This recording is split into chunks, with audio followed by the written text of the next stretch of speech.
यंदा श्रावणी सोमवारी शिवलिंगावर कोणते शिवमुठ व्हावे, शिवमुठ वाहताना कोणता मंत्र म्हणावा, शिवमुठ वाहण्याची पद्धत काय आहे याबद्दल आपण आजच्या व्हिडिओमध्ये जाणून घेणार आहोत.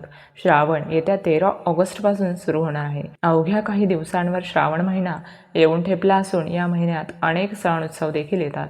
तसेच श्रावणात महादेवाची पूजा व व्रत करण्याचे मोठे महत्त्व आहे. या महिन्यात श्रावणी सोमवारी व्रत करून शिवलिंगावर शिवमुठ वाहिले जाते. हे शिवमुठ म्हणजे दर सोमवारी वेगवेगळी धान्ये महादेवाच्या पिंडीवर अर्पण केली जातात. मात्र यामागील कारण अनेकांना माहीत नसते. आज आपण जाणून घेऊयात की यंदा श्रावणात कोणत्या सोमवारी शिवलिंगावर कोणते शिवमुठ अर्पण करायचे आहे, तसेच शिवमुठ अर्पण करण्याची पद्धत काय आहे. शिवमुठ पहिला श्रावणी सोमवार 17 ऑगस्ट तांदूळ, दुसरा श्रावणी सोमवार 24 ऑगस्ट तीळ, तिसरा श्रावणी सोमवार 31 ऑगस्ट मूग, चौथा श्रावणी सोमवार 7 सप्टेंबर जवस.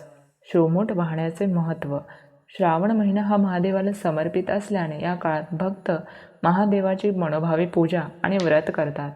असे म्हणतात की भगवान विष्णू जेव्हा 4 महिन्यांसाठी निद्रावस्थेत जातात तेव्हा सृष्टीचा संपूर्ण भार महादेव उचलतात. आषाढानंतर सुरू होणाऱ्या श्रावणात त्यामुळे महादेवाची पूजा भक्ती केली जाते. या काळात भगवान विष्णू निद्रावस्थेत असतात.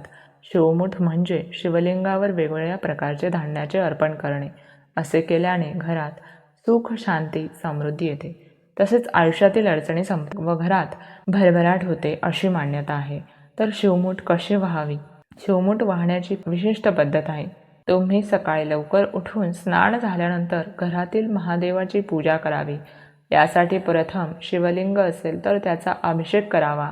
महादेवाला फूल, बेलपत्र, भस्म अर्पण करावे. धूप, दीप, अगरबत्ती लावून पूजा करावी. त्यानंतर आपल्या हाताच्या उजव्या मुठीत शिवमुठ घेऊन ती शिवलिंगावर उजव्या हाताच्या अंगठ्यातून हळूहळू शिवलिंगावर व्हावी.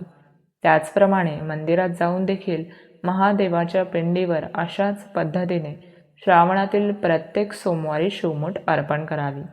शिवमुठ वाहताना कोणता मंत्र म्हणावा. शिवा शिवा महादेवा, माझी शिवामुठ ईश्वरा देवा, मनातल्या इच्छा पूर्ण करे देवा, असं 3 वेळा म्हणावं.